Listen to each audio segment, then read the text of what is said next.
What is poppin', y'all? Welcome back to another YouTube video, and today, with me and my girlfriend being very into LEGO, we have been recently building the LEGO Dungeons & Dragons set, which I got a couple of months ago. But I decided on Vinted to pay £54 for the full LEGO D&D minifigure series, which I never originally got way back when it came out. So I now have all 12 figures for cheaper than if I bought them all separately, and again, these look phenomenal. So we have the Witch Girl here, who does come with a book with some nice printing and some tiles on the inside with some spells. She has a double-sided face, looking pretty happy and ecstatic, or pretty, pissed off. She has some nice back torso printing and front torso printing, even some arm printing with some belts and like leather on there, a crystal ball on her neck, and some nice dual molded legs which look very fucking clean. She does come with a pot with a couple of purple flames inside, again looking very interesting, and a nice printed base plate, which I wasn't expecting. I'm gonna be honest, I wasn't expecting a printed base plate for this minifigure series. Again, there is 12 figures to collect, and you could get them in blind boxes, not even blind packs. You had to just be the look of the draw with these bad boys, and they're like $3.45 each. Moving on to the dwarf figure, which does actually come with two heads here, one for the male and one for the female variation, which is something unique to this line of sets. I do like it because it has more customization to it. So each head has a confident one and a pretty angry expression, but the figure itself has some nice ginger hair, a little axe, a torch, a fur pelt around the neck, and some nice torso printing and back torso printing. We have some mid-legs here as well, which hasn't been used in a very long time, but this figure just looks so cool and adds so much potential for my LEGO customs for Lord of the Rings, for Rings of Power, and even for Game of Thrones, which again I have been watching as of recently, so LEGO customs will be on the way.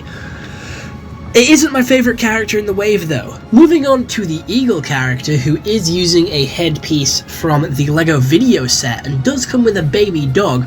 Don't really know why, but it is still cool. A brand new wing piece, which hasn't been used since. Some pretty cool torso printing and arm printing, and a reuse of the, I do believe, Demogorgon / gremlin legs, which were used in the Stranger Things wave and the LEGO Dimensions set, with some very nice new printing and even a new bow mold. So there's just so many new molds with this minifigure series which haven't been seen since, which I think is such a massive letdown because there is so many cool potential for this specific piece of molding. There's just so much that you can do and make with it. It's so cool.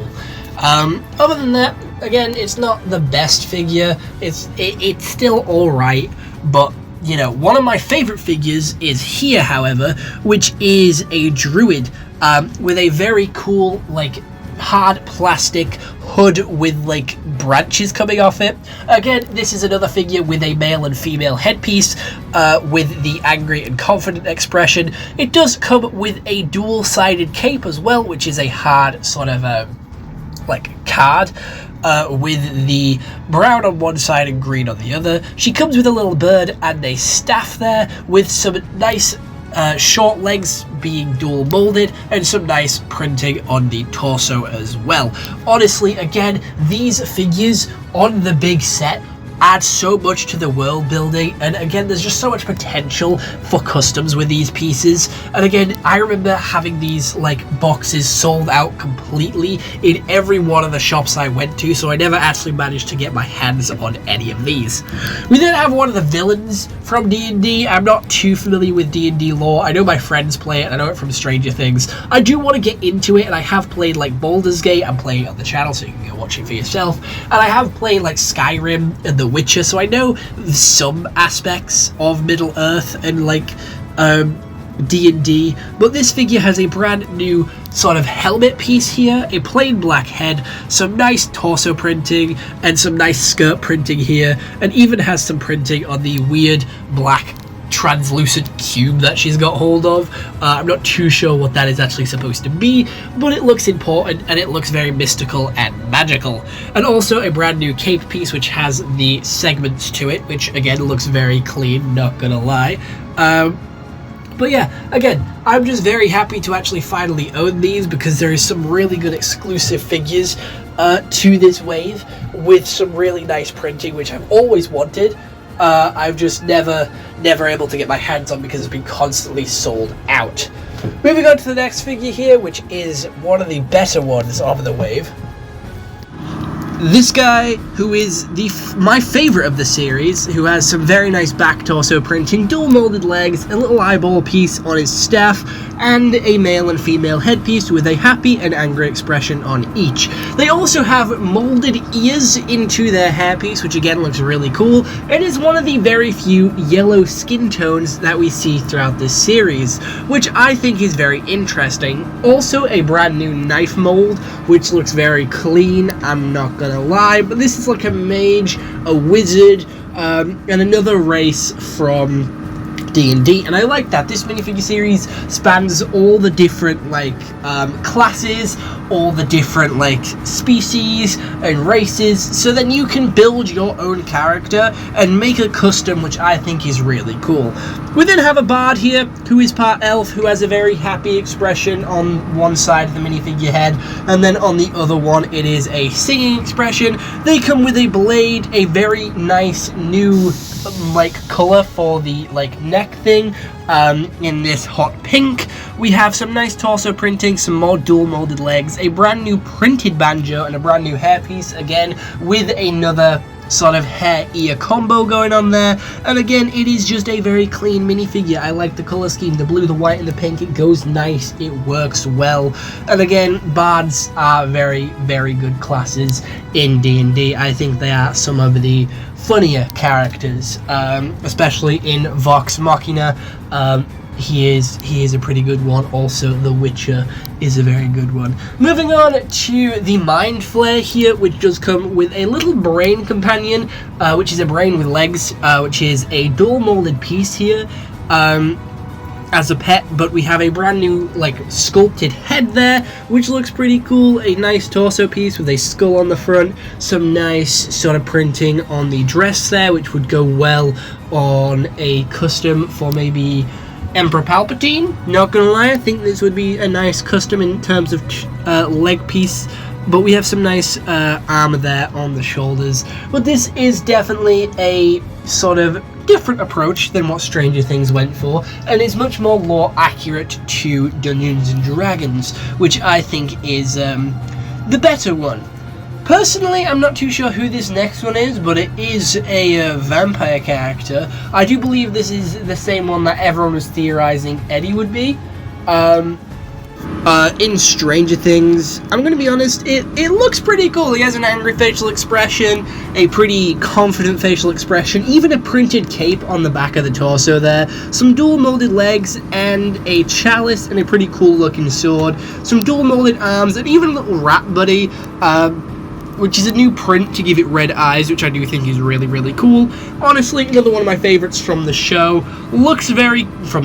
From the theme.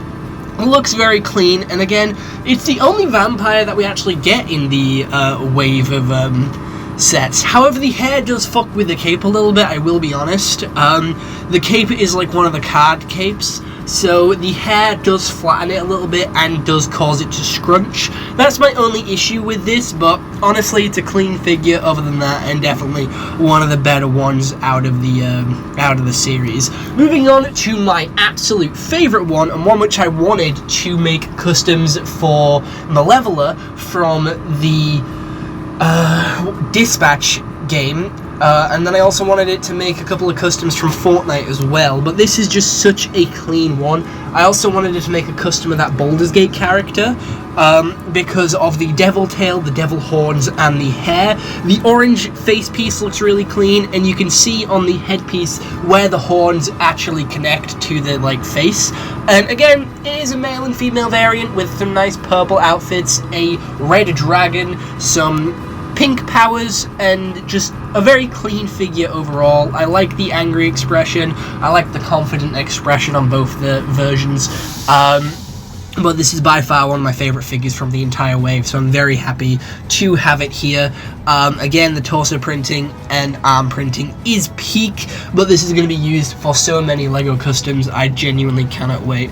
Moving on to the second Dragonborn, the first one actually comes in the set and is one of the more expensive figures for the D&D wave. This one, however, has two pin connections where you can stick the horns in at the back of the head, some printing under the armor, which they really don't have to do, but we can see some chainmail under there, some cloth, a nice like amulet, and a healing potion there in a nice gold. It does come with a diamond mace and a really nice shield there with a dragon on the front, some leg printing, and even some armor printing on the chest plate piece there. Honestly, a really detailed figure, and the gold dragon head, originally from the video series, is really good and is a very nice reuse here.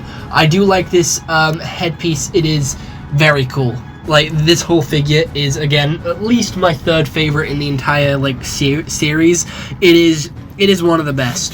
And overall, I love the, like, collectible minifigure series that have, like, a theme or, like, a collab. Like the Muppets ones, the Spider-Verse ones, they're always the best ones, but they always sell out super quickly, which is unfortunate. But I really think this is the best series, so I'm glad to have them all.